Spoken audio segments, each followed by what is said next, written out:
the time Ajax and jQuery reshaped the frontend, the internet itself had changed. Users were now expecting real-time dashboards, live chats, instant notifications, and collaborative tools. The kind of experiences the early web stack was never built for. The frontend was evolving fast. The backend didn't. Languages like PHP, Ruby, Python, and Java powered the 2000s, but they were designed for a world of simple request-response pages.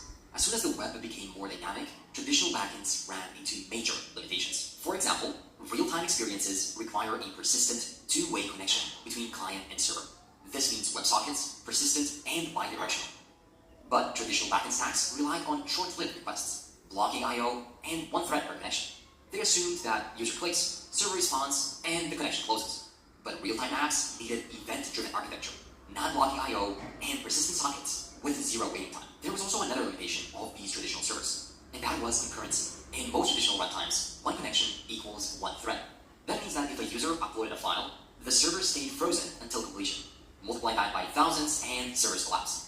What modern apps needed was a model where one thread could manage thousands of concurrent I/O operations through events and callbacks, not thousands of heavyweight threads. So while building a file upload system using Ruby, Ryan ran into the same concurrency issues. Blocking I/O forced servers to sit idle while waiting.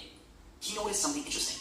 JavaScript in the browser already used an event-driven, non-blocking model. The event loop kept the UI responsive while background operations were in progress. The problem?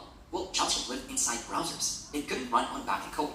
And then a breakthrough arrived. Google Chrome introduced V8, an insanely fast JavaScript engine built to optimize asynchronous operations. It had a high-performance event loop, just-in-time completion, non-blocking architecture, incredible execution speed, and an open-source license.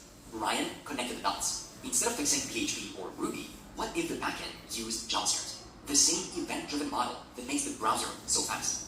It sounded ridiculous. It sounded radical, and yet it was the right idea. Ryan pulled V8 out of Chrome, embedded it in C++, and then added everything JavaScript was missing. File system access, networking APIs, timers, a module system, and even updated the event loop. And this new creature came to life. Node.js, the N in the current stack.